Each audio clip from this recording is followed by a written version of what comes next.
अगर आप भी चाहते हैं बिट्टू मलंगिया इंटरटेनमेंट का ऑडियो वीडियो सबसे पहले आप तक पहुंचे, तो लाल बटन को दबाकर चैनल को सब्सक्राइब करें और बेल आइकन दबाना ना भूलें। Presented by Bittu Malangia Entertainment. DJ Manish Raksol.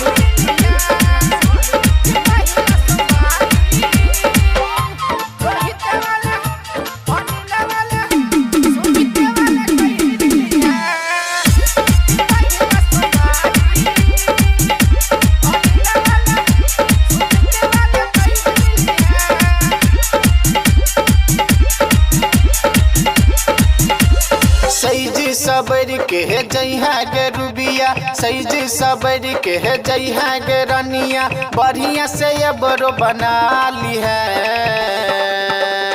गई कि पहिला सोमवारी रोहित वाले कर ली है कि पहिला सोमवारी राजेश वाले कर ली है।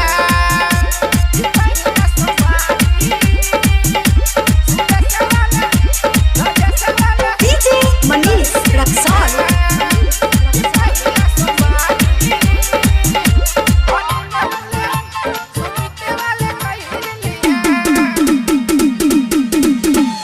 DJ Bittu Malangia, DJ Bittu Malangia, Madhubani 77 837 38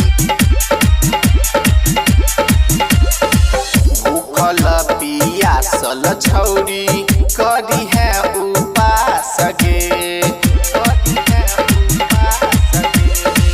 Bhola बाबा पर जलवा चढ़े बही, दुल्हा मिल तो झकास गे,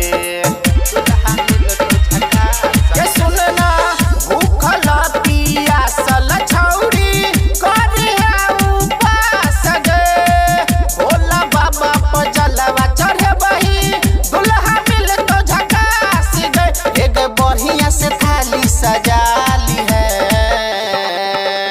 गे कि पहिला सोमवारी राहुल वाले कैली है कि पहिला सोमवारी मुकेश वाले कैली है कि पहिला सोमवारी DJ Manish Raksol.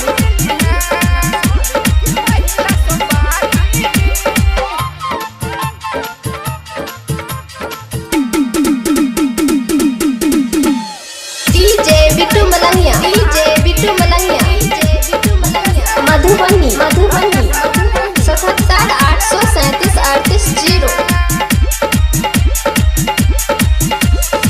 38 lighter Anil कहै छौ मन ने कर उदास गे, मन ने कर उदास गे, भोला बाबा के कृपा जे है तो सपना है तो साकार गे, सपना है तो साकार गे रुबिया शिवम छोटू ज्ञान कहै छौ मन ने कर उदास गे, भोला बाबा के कृपा जे है तो सपना है तो साकार गे, बिके दीवाना के लवर बना ली है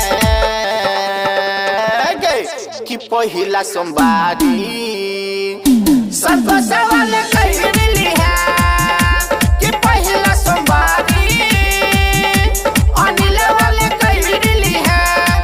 सैज सबर के है जइहा गे रुबिया, सैज सबर के है जइहा गे रनिया, बढ़िया से ये बरो बना ली है गई कि पहिला सोमवारी रोहित वाले कर ली है कि पहिला सोमवारी राजेश वाले कर ली है।